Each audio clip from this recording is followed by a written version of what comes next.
Study tube. बढ़ते हैं आगे इस सीरीज में और देखते हैं इस सीरीज का सेट नंबर 23। ये इस सीरीज का सेट नंबर 23 है। इस सेट में भी, इस वीडियो में भी आपके सामने बारी बारी से आपके स्क्रीन पर आएंगे 25 प्रश्न। तो वीडियो पॉज करके पहले हर प्रश्न को खुद से बनाइए, देखिए उसका आंसर आपको आ रहा है या नहीं आ रहा है, और आखिरी में जा करके कमेंट करके हमें ये जरूर बताएं कि आपने 25 में से कितने प्रश्न सही किए हैं। ये कमेंट करके हमें जरूर बताएं कि आपने कितने स्कोर किए हैं 25 में से। अब बढ़ते हैं आगे और देखते हैं सेट नंबर 23 का पहला प्रश्न। जब कांच को रेशमी कपड़े से रगड़ा जाता है तो कांच की छड़ द्वारा अर्जित आवेश होता है। जब एक ग्लास रॉड को रगड़ा जाता है, रब किया जाता है सिल्क क्लॉथ से, तो ग्लास रॉड के द्वारा एक्वायर्ड चार्ज क्या होगा? तो हमारे पास है ग्लास रॉड और सिल्क क्लॉथ।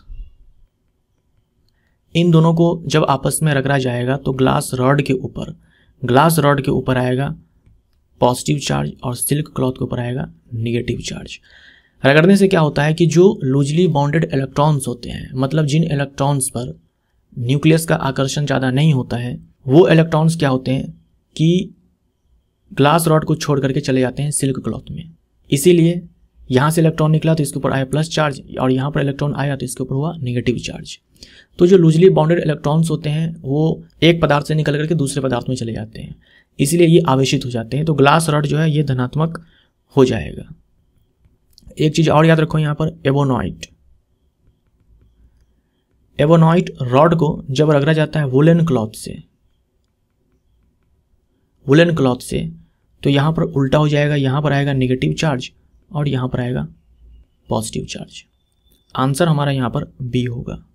नेक्स्ट है हमारा, सभी पादप और जंतु कोशिकाओं से बने होते हैं और इसीलिए कोशिका जीवन की मूल इकाई है। किसके द्वारा प्रस्तुत किया गया था? कोशिका सिद्धांत आप जानते हो, सेल थ्योरी के अंदर 3 पार्ट्स हैं। पहला पार्ट हमें ये कहता है कि सभी पादप और जंतु कोशिकाओं से बने होते हैं। दूसरा पार्ट हमें ये कहता है कि कोशिका जीवन की मूल इकाई है, यानी कि मूलभूत इकाई है। और तीसरा पार्ट हमें ये कहता है कि नई कोशिकाओं का निर्माण जो है वो पूर्व स्थित कोशिकाओं से ही होता है। ये 3 पार्ट्स आते हैं सेल थ्योरी के अंदर। ऊपर के जो 2 पार्ट्स हैं दिया गया था श्लेडन एंड श्वान के द्वारा, तो बी हमारा आंसर हो जाएगा। जो तीसरा वाला पार्ट है जो ये कहता है कि नई कोशिकाओं का निर्माण जो है पुरानी कोशिकाओं से ही होता है, ये स्टेटमेंट जो है बाद में ऐड किया गया सेल थ्योरी में। ये स्टेटमेंट था किसका? विर्चो का। हमसे ये तो नहीं दिया गया है, यहाँ पर हमसे बस ऊपर के 2 दिए गए हैं, तो हमारा आंसर यहाँ पर श्लेडन एंड श्वान हो जाएगा। निम्नलिखित में से कौन सा प्रयोग ब्लीचिंग पाउडर का नहीं है? ब्लीचिंग पाउडर का रासायनिक सूत्र होता है CaOCl2। इसका रासायनिक नाम होता है कैल्शियम हाइपोक्लोराइट। इसका काम है वाटर प्यूरिफिकेशन, जल के शुद्धिकरण के लिए इसका इस्तेमाल होता है। कपड़ा उद्योग में, कपास के व्यंजन में, यानी कि जो टेक्सटाइल इंडस्ट्री होता है, कपड़ा उद्योग है, वहाँ पर ब्लीचिंग एजेंट के रूप में इसका इस्तेमाल होता है। और ये एक ऑक्सीडाइजिंग एजेंट भी है। तो ये तीनों ही उपयोग है ब्लीचिंग पाउडर के। हिंदी में से हम विरंजक चूर्ण बोलते हैं। ये जो है जल की अस्थायी कठोरता दूर करने के लिए ये काम किसका है? ये काम है सोडियम कार्बोनेट का है, ब्लीचिंग पाउडर का नहीं है। ए हमारा आंसर। 1893 में प्रोटोप्लाज्म शब्द किसने गढ़ा था? किसने दिया था प्रोटोप्लाज्म शब्द 1893 में? सबसे पहले आप यहाँ पर करो करेक्शन, ये 1893 नहीं है, 1839 है। 1839 ये काट दो। तो 1839 में प्रोटोप्लाज्म जो शब्द है ये दिया था पुरकिंजे ने। डुजार्डिन ने प्रोटोप्लाज्म की खोज की है और पुरकिंजे ने नाम दिया है प्रोटोप्लाज्म। आंसर हमारा यहाँ पर डी हो जाएगा। ये दोनों चीज़ें आपको ध्यान में रखनी है। डुजार्डिन ने खोज की है, पुरकिंजे ने नाम दिया है। रॉबर्ट हुक ने कोशिका की खोज की थी, मृत कोशिका की खोज की थी 1665 में। लिवेनहॉक ने जीवित कोशिका की खोज की थी। आईयूपीएसी में पी का पूर्ण रूप है। आईयूपीएसी का फुल फॉर्म क्या होता है? ये फुल फॉर्म याद रखिएगा, इंटरनेशनल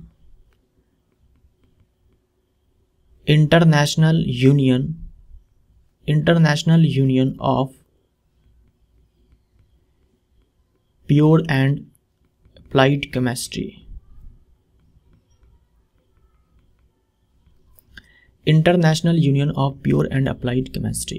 तो यहाँ पर जो P है इसका मतलब है प्योर, तो B हमारा यहाँ पर राइट आंसर हो जाएगा। ये जो यूनियन है इसी के द्वारा मान लीजिए कोई नया एलिमेंट खोजा गया, एक नया एलिमेंट खोजा गया, तो उसका नाम क्या होगा, उसका सिंबल क्या दिया जाएगा, ये सारी बातें जो है ये तय की जाती है इसी यूनियन के द्वारा। चुंबकीय क्षेत्र रेखाएं द मैग्नेटिक फील्ड लाइंस, इनके बारे में बताना है कि इनमें से कौन सही है। चुंबकीय क्षेत्र रेखाओं के बारे में कुछ बातें हैं जो आपको ध्यान में रखनी है। जैसे यहाँ पे देखो ये बार मैग्नेट है, ये इसका नॉर्थ पोल, ये इसका साउथ पोल।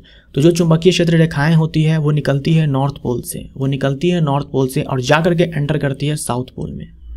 याद रखिएगा, एन से नॉर्थ पोल और एन से निकलना, एन से नॉर्थ पोल, एन से निकलना। नॉर्थ पोल से चुंबकीय क्षेत्र रेखाएं मैग्नेटिक फील्ड लाइंस निकलती है और एंटर करती है कहाँ, साउथ पोल में जाकर के। ये पहला पॉइंट था।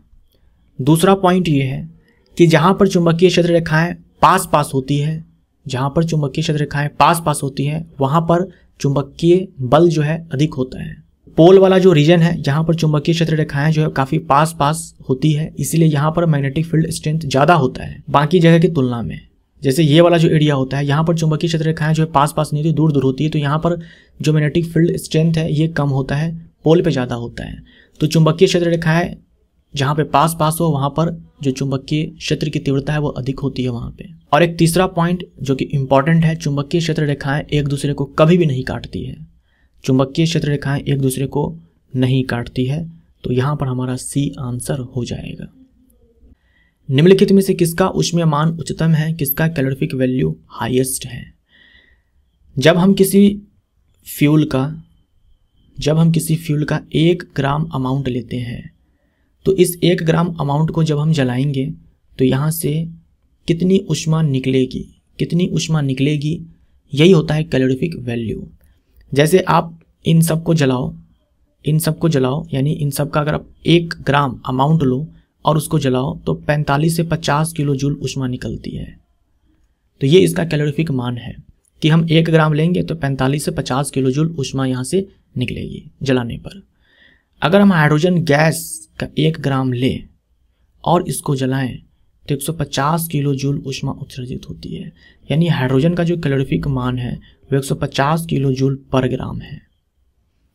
1 ग्राम हाइड्रोजन गैस को जलाएंगे तो इतनी ऊष्मा उत्सर्जित होगी। तो जितने भी फ्यूल्स होते हैं उनमें सबसे ज़्यादा जो कैलोरीफिक मान है वो हाइड्रोजन गैस के पास है। यही कारण है कि सारे के सारे देश जो है वो पागल है हाइड्रोजन गैस को एज ए फ्यूल के रूप में इस्तेमाल करने के लिए, क्योंकि इसका जो कैलोरीफिक मान है बाकी सारे फ्यूल से सबसे ज़्यादा है।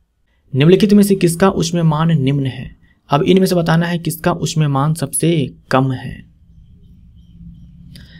तो यहाँ पर देखो मैंने लिख दिया हुआ है कि किसका जो कैलोरीफिक वैल्यू है कितना है। तो ये सारे आपको रटने नहीं है, बस आप ये देख लो कि किसका सबसे कम है, किसका सबसे ज़्यादा है। और जो कुछ इंपॉर्टेंट फ्यूल्स होते हैं जैसे कि पेट्रोल है, डीजल है, केरोसिन है, इन सब का आप ध्यान में रख सकते हो। यहाँ देखो कोयला है, कोयला का कैलोरीफिक मान इतना है, मतलब 1 ग्राम कोयला को जलाओगे तो इतनी ऊष्मा निकलती है। उसके बाद लकड़ी है, लकड़ी 1 ग्राम जलाओगे तो 17 किलो जूल ऊष्मा निकलती है। उसके बाद चारकोल है, 1 ग्राम जलाओगे तो 33 किलो जूल। उसके बाद केरोसिन है, केरोसिन आपको यहाँ पर दिखेगा 48 किलो जूल पर ग्राम। तो सबसे कम यहाँ पर देखो लकड़ी का कैलोरीफिक वैल्यू है, तो बी हमारा आंसर हो जाएगा। ये उपले है, डंग केक्स उपले हम जिसे बोलते हैं, सबसे कम इसका है, 1 ग्राम जलाओगे तो 6 से 8 किलो जूल ऊष्मा यहाँ पर निकलती है बस। और हाइड्रोजन का देखो 150 किलो, यहाँ पर किलो जूल लिख लेना, ठीक है। जहाँ पर भी के लिखा हुआ है यहाँ पर टाइपिंग मिस्टेक है, वहाँ पर आप किलो जूल लिख लेंगे। तो हाइड्रोजन गैस के पास देखो 150 किलो जूल पर ग्राम, बाकी सब देखो 55 तक में ही सिमट गए हैं। और हाइड्रोजन का देखो 150 किलो जूल है। तो हाइड्रोजन का जो कैलोरीफिक वैल्यू है वो सबसे ज़्यादा है। रंध्र का खुलना और बंद होना निर्भर करता है। जो स्टोमेटा है उसका ओपनिंग और क्लोजिंग ये किस पे डिपेंड करता है। ये डिपेंड करता है रक्षक कोशिकाओं में जल की मात्रा पर, water content in the guard cells. देखिए यही है गार्ड सेल्स, यही है गार्ड सेल्स और ये बीच में स्टोमेटा दिखलाया गया है आपको। यह है सब्सिडरी सेल्स यानी कि सहायक कोशिका, गार्ड सेल यानी कि रक्षक कोशिका या फिर सुरक्षा कोशिका, और यह सहायक कोशिका। जब गार्ड सेल्स में पानी भर जाता है, जब गार्ड सेल्स में पानी भर जाता है तो ये गार्ड सेल्स हैं ये टर्जिड हो जाती है, ये हो जाती है टर्जिड, या फिर बोल दो ये फूल जाती है। फूल जाने के बाद क्या होता है कि स्टोमेटा जो है ओपन हो जाता है। इसके विपरीत होगा जब गार्ड सेल से पानी बाहर निकल जाएगा। जब गार्ड सेल से पानी बाहर निकल जाएगा तो ये जो गार्ड सेल्स हैं ये हो जाती है फ्लैसिड, यानी कि एक तरह से बोल सकते हो कि पिचक जाते हैं ये गार्ड सेल्स और स्टोमेटा बंद हो जाता है। और ये जो पानी का गार्ड सेल में जाना या फिर गार्ड सेल से बाहर आना ये होता है ऑस्मोसिस के जरिए, परासरण के द्वारा। तो हमारा आंसर यहाँ पर डी हो जाएगा। ये जो स्टोमेटा ओपन होता है इसके लिए कौन सा हार्मोन जिम्मेवार है, कौन सा हार्मोन इसको नियंत्रित करता है, तो आंसर आपका साइटोकाइनिन होगा। स्टोमेटा को क्लोज करवाने का काम है एब्सिसिक एसिड का, एब्सिसिक एसिड का। तो ये जो हार्मोन है साइटोकाइनिन ये स्टोमेटा को ओपन करवाएगा और एब्सिसिक एसिड ये बंद करवाएगा। मान लीजिए आपसे कभी पूछ दे आयन के बारे में कि कौन सा आयन है जो ये स्टोमेटा के ओपनिंग क्लोजिंग को कंट्रोल करता है, नियंत्रित करता है, तो आंसर आपका पोटेशियम आयन हो जाएगा। और अगर खनिज बोल दे तो पोटेशियम। तो हार्मोन बोले तो साइटोकाइनिन ओपन करवाने के लिए, बंद करवाने के लिए एब्सिसिक एसिड, और आयन ओपनिंग क्लोजिंग को कंट्रोल करने के लिए, नियंत्रित करने के लिए पोटेशियम आयन, और खनिज बोल दे तो पोटेशियम। निम्नलिखित में से कौन सा असत्य है? सीसा का जो सिंबल हम लिखते हैं वो पीबी लिखते हैं, और ये जो पीबी सिंबल है ये लिया गया है लैटिन नाम प्लम्बम से। टीन के लिए हम लोग सिंबल लिखते हैं SN, ये सिंबल लिया गया है लैटिन नाम स्टेनम से। पोटेशियम के लिए हम लोग सिंबल लिखते हैं K, और ये लिया गया है लैटिन नाम कैलियम से। लेकिन देखो यहाँ पर नाइट्रियम दिया हुआ है। नाइट्रियम ये लैटिन नाम है सोडियम का, ये लैटिन नाम है सोडियम का, इसीलिए हम लोग सोडियम का जो सिंबल लिखते हैं वो Na लिखते हैं, क्योंकि ये सिंबल लैटिन नाम नाइट्रियम से लिया गया है। तो हमारा आंसर यहाँ पर C हो जाएगा। मरकरी का सिंबल हम लोग Hg लिखते हैं, जो कि लिया गया है सिंबल ये वाला हाइड्रार्जियम से, जो कि लैटिन नाम है मरकरी का। 10 सेंटीमीटर फोकस दूरी वाले गोलीय दर्पण की वक्रता त्रिज्या क्या होगी? गोलीय दर्पण की वक्रता त्रिज्या क्या होगी जिसकी फोकस दूरी है 10 सेंटीमीटर? तो F = R/2 होता है। यहाँ से हम R लिख लेंगे, 2 × में F का मान हमें दिया हुआ है 10 सेंटीमीटर, तो वक्रता त्रिज्या यहाँ पर हो जाएगी 20 सेंटीमीटर। बी हमारा राइट आंसर। ये फॉर्मूला आपको ध्यान में रखना है। दूध और मूंगफली के तेल के मिश्रण को किसके द्वारा अलग किया जा सकता है? दूध लिक्विड है, मूंगफली का तेल लिक्विड है, लेकिन ये दोनों ही लिक्विड एक दूसरे में घुलते नहीं है, अघुलनशील द्रव है दोनों के दोनों। इनमें से किस विधि का इस्तेमाल करेंगे हम इन दोनों को अलग करने के लिए मिश्रण से? सबसे पहला है सब्लिमेशन, ऊर्ध्वपातन। देखो ऊर्ध्वपातन तो होगा नहीं, इन दोनों में से कोई ऊर्ध्वपातित नहीं होता है। और ऊर्ध्वपातन में आप जानते हो क्या होता है कि एक सॉलिड जो है सीधा गैस में कन्वर्ट हो जाता है गर्म करने पर, तो ये आंसर तो होगा नहीं। वाष्पन में भी क्या होता है कि ठोस घुला होता है द्रव में, हम फिर उस द्रव को मिक्सचर को गर्म करते हैं, द्रव वाष्पित हो जाता है। जैसे कि नमक और पानी का जो घोल है, हम इसको गर्म करेंगे, पानी वाष्पित हो जाएगा, नमक रह जाएगा। नमक यहाँ पर ठोस होता है जो पानी में घुला हुआ होता है। ये भी आंसर नहीं होगा, हमारे पास दोनों लिक्विड है। फिल्ट्रेशन में भी क्या होगा कि जो ठोस होगा और द्रव होगा, इन दोनों का मिक्सचर होगा। हम द्रव को क्या करेंगे, छान लेंगे, ठोस रह जाएगा। उसके बाद है सेपरेटिंग फनल। इसका इस्तेमाल किया जाता है दो अघुलनशील द्रवों को अलग करने के लिए। याद रखिएगा, सेपरेटिंग फनल का इस्तेमाल, पृथक्करण कीप का इस्तेमाल किया जाता है दो अघुलनशील द्रवों को अलग करने के लिए। जैसे यहाँ पर देखो एक एग्जाम्पल है, केरोसिन है एंड वाटर है, मिट्टी का तेल है और पानी है। पानी का घनत्व तो ज़्यादा होता है मिट्टी के तेल से, केरोसिन से, इसलिए पानी नीचे है, केरोसिन ऊपर है। अब ये है सेपरेटिंग फनल। क्या करते हैं, ये स्टॉप कॉक है, इसको हम क्या करेंगे, थोड़ा सा ढीला करेंगे या ओपन करेंगे, तो यहाँ से पानी जो है नीचे आ जाएगा, और जैसे पानी पूरा निकल जाएगा फिर से हम स्टॉप कॉक को क्या करेंगे, बंद कर देंगे। तो ये बहुत ही सिंपल सा तरीका है सेपरेटिंग फनल का। डेंसिटी में अंतर होता है, एक लिक्विड ऊपर होगा, एक लिक्विड नीचे होगा, नीचे वाले को हम बाहर निकाल लेंगे, जो ऊपर रहेगा उसको हम उसी में रहने देंगे। तो ऐसे ही हम लोग यहाँ पर करेंगे दूध और मूंगफली के तेल को अलग करने के लिए। आंसर हमारा सी हो जाएगा। प्रकाश की किरण वायु से एक पदार्थ x में गुजरती है, यदि आपतन कोण 72 डिग्री और अपवर्तन कोण 40 डिग्री हो तो पदार्थ x का अपवर्तनांक क्या होगा? ये सवाल है स्नेल्स लॉ पर। ये सवाल है स्नेल्स लॉ पर। ये मैंने एक पदार्थ बना लिया जिसका अपवर्तनांक हमें नहीं मालूम है, मान लो कि म्यू है, और हमारे पास एक माध्यम वायु है जिसका म्यू आप जानते हो 1 होता है। याद आपको कितना रखना है, 1.0003, लेकिन न्यूमेरिकल बनाते समय आप एक ही मानेंगे। ये मैंने सबसे पहले अभिलंब ड्रॉ कर दिया। ऐसे एक ही किरण जो है ये आपतित होती है कितने डिग्री एंगल पर, 72 डिग्री एंगल पर। ये एंगल ऑफ इंसिडेंस है जो कि है 72 डिग्री। जो एंगल ऑफ रिफ्रैक्शन है वो 40 डिग्री है, यानी कि कम हो गया। कम होने का मतलब क्या हुआ, अभिलंब की ओर झुक गया। जो प्रकाश की किरण है वो अविलंब की ओर झुक गई, तो यहाँ पर एंगल ऑफ रिफ्रैक्शन है वो हो जाएगा हमारा 40 डिग्री। देखो अविलंब की ओर झुक गई, इसका मतलब ये हुआ ना कि ये है सघन माध्यम और ये है विरल माध्यम। तो सघन माध्यम का जो अपवर्तनांक है वो विरल माध्यम से ज़्यादा होता है। यही कारण है कि यहाँ पर एक भी विकल्प ऐसा नहीं है कि 1 से कम हो, सबका 1 से ज़्यादा है। अब हम लगाएंगे स्नेल्स लॉ। कैसे लगाते हैं? हमारे पास एक माध्यम एयर है और एक ये है पदार्थ एक्स जो हमें दिया हुआ है। तो हम इस माध्यम का लिखेंगे अपवर्तनांक जो कि 1 है, और इस माध्यम में बना हुआ जो एंगल है उसका साइन लेंगे। तो sine 72 degree is equal to, अब इस माध्यम का जो है अपवर्तनांक और इनटू में इस माध्यम में जो एंगल बना है उसका साइन, तो साइन 40 डिग्री। यहाँ से जो म्यू है ये आ जाएगा हमारा sine 72 degree divided by sine 40 degree. अब इन दोनों का मान जो है आपको दिया हुआ है सवाल में, यहाँ पर जब भी ऐसा एंगल होगा ना तो आपको मान दिया होगा 0.95 डिवाइडेड बाई 40 डिग्री का है 0.64। जब आप इसको सॉल्व करेंगे तो आंसर आएगा 1.48। तो सी हमारा यहाँ पर राइट आंसर हो जाएगा। गति समय ग्राफ का ढलान क्या देता है? जो स्पीड टाइम ग्राफ होता है उसका स्लोप क्या देता है? देखिए हमारे पास ये एक ग्राफ है वेलोसिटी और टाइम के बीच में। वेलोसिटी हो सकता है या फिर स्पीड हो सकता है। ये एक ग्राफ देखो यहाँ पर बना है, ये हमारा वाई एक्सिस है और ये हमारा एक्स एक्सिस है। वाई एक्सिस पर स्पीड है या वेलोसिटी है, एक्स एक्सिस पर टाइम है। अब ये जो ढलान है, इस ग्राफ का जो ढलान है, हम ढलान बोलते किसको है? ये जो यहाँ पर एंगल बनेगा एक्स एक्सिस के साथ, अगर हम इसको थीटा मान लेते हैं और इसी टैन थीटा को हम लोग स्लोप बोलते हैं, और यही स्लोप हमें क्या दे देगा? त्वरण, एक्सेलरेशन। तो आंसर हमारा सी हो जाएगा। ऐसे ही मान लीजिए कि ये डिस्प्लेसमेंट टाइम ग्राफ होता है, ये डिस्प्लेसमेंट है, ये टाइम है, और यहाँ पर कोई ऐसे ग्राफ बना, तो यहाँ पर अगर एंगल एक्स बना थीटा, तो इसका टैन थीटा ही क्या कहलाएगा? स्लोप कहलाएगा। और ये स्लोप क्या देगा हमें? वेलोसिटी या बोल लो स्पीड। तो याद रखिएगा डिस्प्लेसमेंट टाइम ग्राफ का जो ढलान होगा वो हमें गति देता है, और गति और समय का जो ग्राफ होता है वहाँ पर जो ढलान मिलेगा वो हमें त्वरण देगा।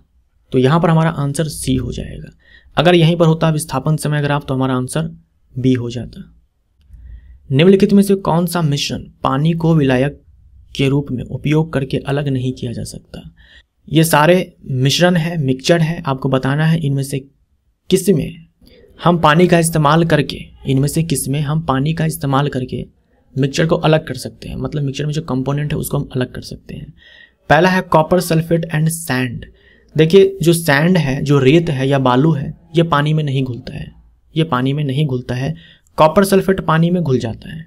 तो हम यहाँ पर क्या कर सकते हैं कि कॉपर सल्फेट और सैंड है, उसमें हम पानी डालेंगे, कॉपर सल्फेट तो घुल जाएगा, घुलने के बाद क्या होगा? हम छान लेंगे, बालू रह जाएगा, कॉपर सल्फेट निकल जाएगा।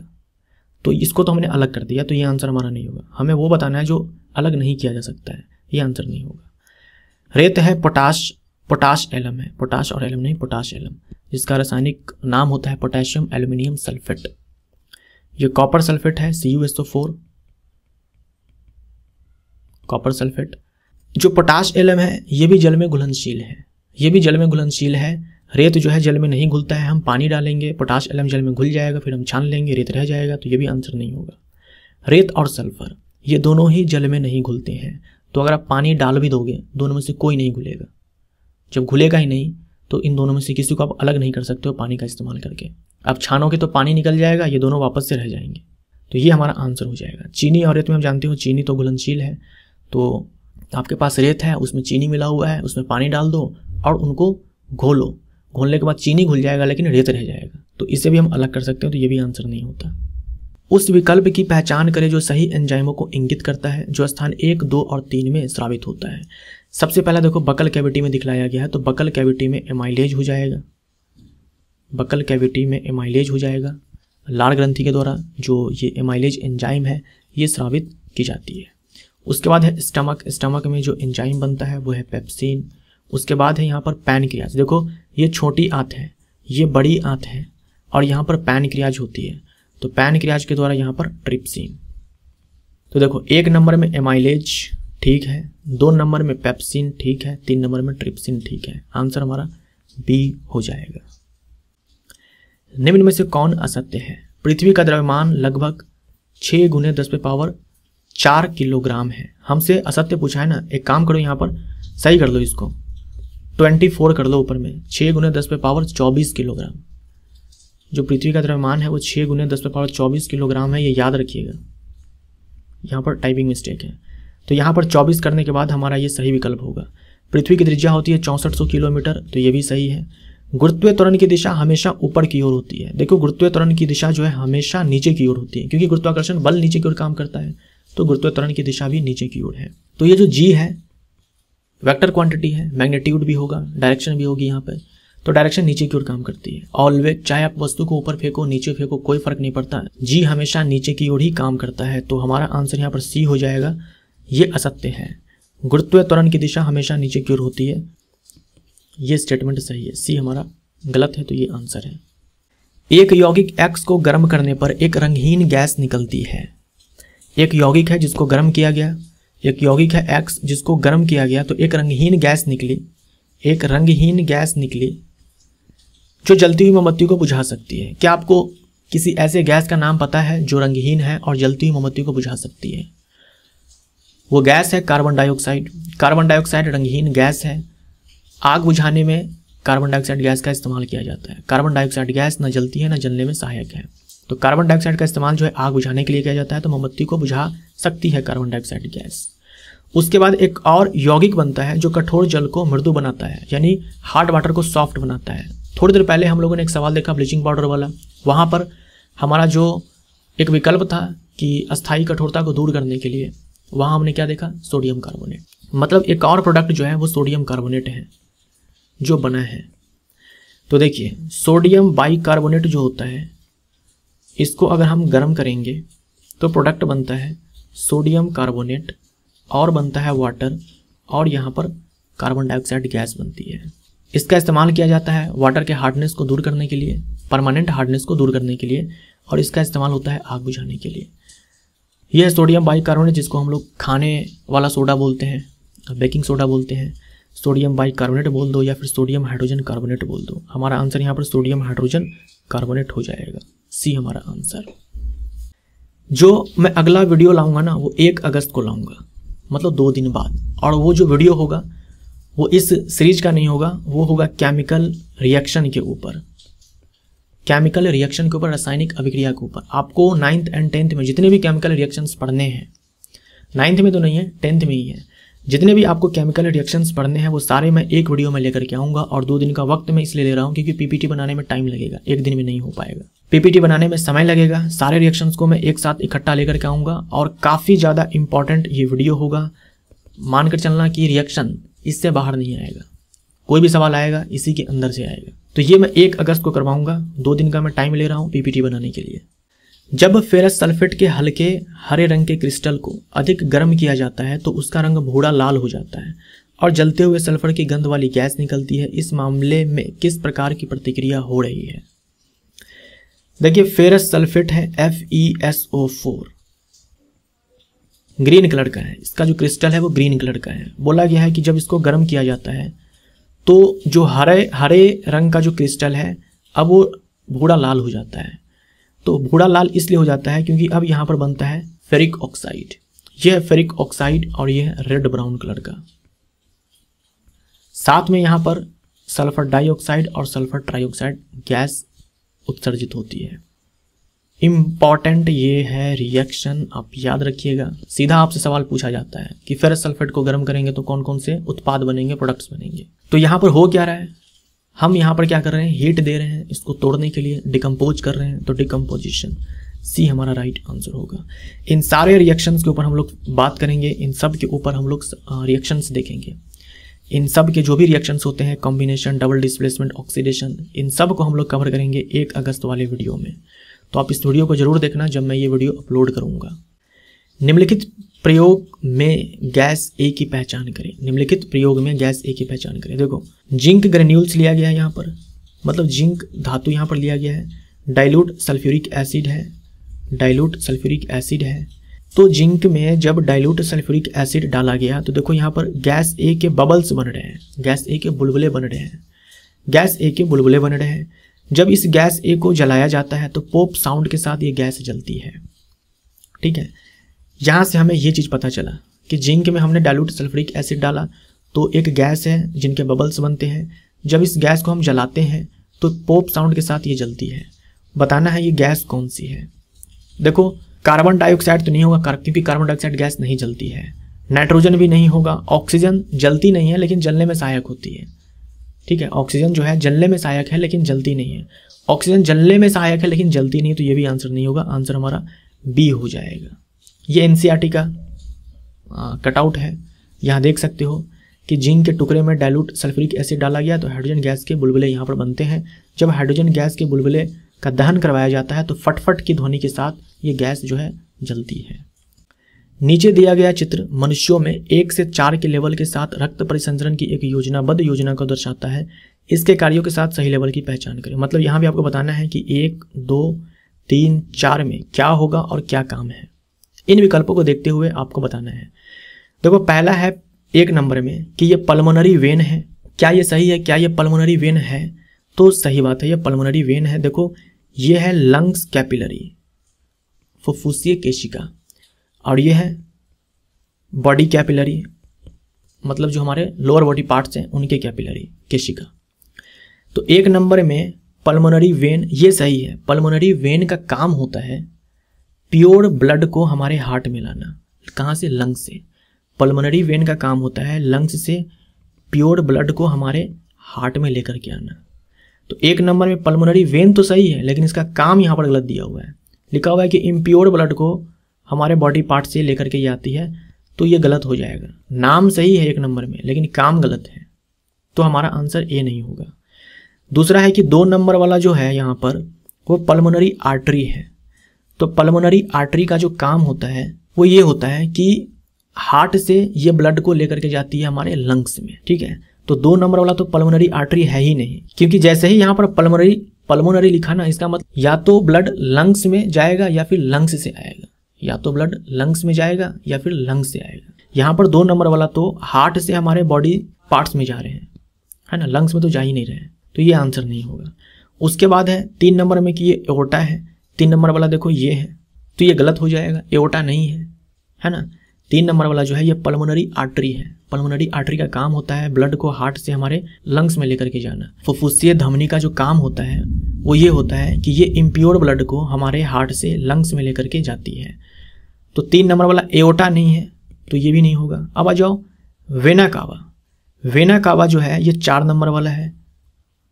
ठीक है, वेना कावा 4 नंबर वाला है। देखते हैं काम सही है क्या। Takes blood from body parts to right auricle, ये सही है। वेना कावा का काम क्या होता है कि हमारे बॉडी पार्ट से इम्प्योर ब्लड को हमारे हार्ट के राइट ऑरिकल में लेकर के आती है। जो 4 चैम्बर्स होते हैं ना, 4 चैम्बर्स, ये है राइट ऑरिकल, राइट वेंट्रिकल, ये है लेफ्ट ऑरिकल, लेफ्ट वेंट्रिकल। तो वेना कावा जो है हमारे बॉडी पार्ट से इम्प्योर ब्लड को इस राइट ऑरिकल में लेकर के आती है। यहाँ पर आप इस पिक्चर में देख सकते हो, वेना कावा हमारे बॉडी पार्ट से इम्प्योर ब्लड को राइट ऑरिकल में ब्लड लेकर के आती है। जो पल्मोनरी आर्टरी है ये इम्प्योर ब्लड को हमारे हार्ट से लंग्स में लेकर के जाती है, और जो पल्मोनरी वेन है ये हमारे लंग्स से प्योर ब्लड को लेफ्ट ऑरिकल में ब्लड लेकर के आती है, और जो एओर्टा है ये हमारे हार्ट से प्योर ब्लड को बॉडी पार्ट्स में लेकर के जाती है। नेक्स्ट है, रीमा ने एक बीकर में 5 ml लेड नाइट्रेट का घोल लिया और उसमें लगभग 4 ml पोटेशियम आयोडाइड का घोल मिलाया। वह क्या अवलोकन करेगी, वह क्या ऑब्जर्व करेगी। तो रीमा ने किया कुछ ऐसा काम कि इसमें एक घोल लिया लेड नाइट्रेट का, PbNO3 का होल ट्वाइस, इसका सोल्यूशन लिया और इसमें डाल दिया पोटेशियम आयोडाइड के सोल्यूशन को। ठीक है, ये पोटेशियम आयोडाइड का जो है ये सोल्यूशन है। इन दोनों को मिक्स करने के बाद वो क्या ऑब्जर्व करेगी, वो ये देखती है। देखिए ये जो सोल्यूशन है ना, ये दोनों का जो मिक्सचर है, इनका और इनका जो मिक्सचर है ये कलरलेस है, ये कलरलेस है। इन दोनों को मिलाने के बाद वो देखती है कि कुछ अवशेप बन गए हैं। अवशेप देखो, ये ठोस पदार्थ होते हैं जो घुलते नहीं हैं, ऐसे तली में जाकर के बैठ जाते हैं। ये अवशेप बनते हैं येलो कलर का, ठीक है। तो येलो प्रेसिपिटेट वाज फॉर्म्ड, तो बी हमारा आंसर हो जाएगा। निम्नलिखित में से कौन संतुलन रासायनिक समीकरण का सही प्रतिनिधित्व करता है, यानी कौन जो है इनमें से बैलेंस्ड केमिकल इक्वेशन है। आप जानते हो कैसे चेक करते हैं, ये हमारा एरो है। हर एक तत्व का परमाणु जितने संख्या में लेफ्ट हैंड में प्रेजेंट है उतने ही संख्या में राइट हैंड में भी होनी चाहिए। तो बारी बारी से हम चेक कर लेते हैं। आयरन का यहाँ पर 1 एटम है, यहाँ पर 3 एटम है, काट दो। आयरन ही बैलेंस नहीं है, हर एक तत्व के जो परमाणु है वो बैलेंस होने चाहिए। यहाँ पर देखो आयरन के 3 एटम्स हैं, यहाँ भी आयरन के 3 एटम्स हैं। हाइड्रोजन यहाँ पर देखो 4 इंटू में H2 यानी कि टोटल 8 हाइड्रोजन है, यहाँ भी 8 हाइड्रोजन है। ऑक्सीजन यहाँ पर देखो 4 है, 4 में इस 4 से इस O में मल्टीप्लाई करो तो 4 ऑक्सीजन है, यहाँ भी देखो 4 ऑक्सीजन है, तो ये बैलेंस्ड है। तो बी हमारा राइट आंसर हो जाएगा। बाकी ये दोनों जो है अनबैलेंस्ड है, अब चेक कर सकते हो। एक परिपथ में 3 प्रतिरोधक 1 ओम 2 ओम 3 ओम के 2 वोल्ट के सेल से श्रेणी क्रम में जोड़े हुए हैं। 3 ओम के प्रतिरोधक के लिए विभवांतर क्या होगा। 3 रेजिस्टेंस है, इस प्रकार से इन तीनों को कनेक्ट किया गया है 2 वोल्ट के बैटरी से। यह है 1 ओम, यह है 2 ओम और यह है 3 ओम। हमें यह बताना है कि 3 ओम के अक्रॉस पोटेंशियल डिफरेंस कितना है, ठीक है, इसके अक्रॉस। तो हम लगाएंगे फॉर्मूला यहाँ पर V = I इंटू में R, ठीक है। देखो हमारे पास I नहीं है, तो हम I निकालने के लिए फॉर्मूला लगाएंगे यहाँ पर V/R। अब V तो हमें पता है कि 2 वोल्ट है, मतलब पहले हम ये निकालेंगे कि यहाँ से करंट जो है कितनी चली है। तो इस 2 वोल्ट में हम क्या करेंगे, भाग लगाएंगे प्रतिरोध से, मतलब इस पूरे सर्किट का जो प्रतिरोध है। अब इस पूरे सर्किट का प्रतिरोध हम कैसे निकालेंगे, इन सब का समतुल्य निकालेंगे। अब समतुल्य निकालने के लिए भी हम ये चेक करेंगे कि भाई कैसे अरेंज है, तो ये सारे के सारे श्रेणी क्रम में है। तो समतुल्य प्रतिरोध निकालने के लिए सीधा हम जोड़ देंगे 3 2 5 और 1 6, मतलब यहाँ पर 6 ओम। तो आई हमारा हो जाएगा 1/3 एम्पियर। बस यहाँ पर क्या करना है, इस आई को पुट करना है 1/3, और जो हमारा आर है यहाँ पर केवल हम इसका लिखेंगे क्योंकि हमें केवल इसके अक्रॉस चाहिए। तो 3 से 3 हम काटेंगे यहाँ पर, तो 1 वोल्ट हमारा आंसर होगा। सी हमारा राइट आंसर। तो ये हमारा सेट नंबर 23 यहाँ पर होता है समाप्त। Thank you so much.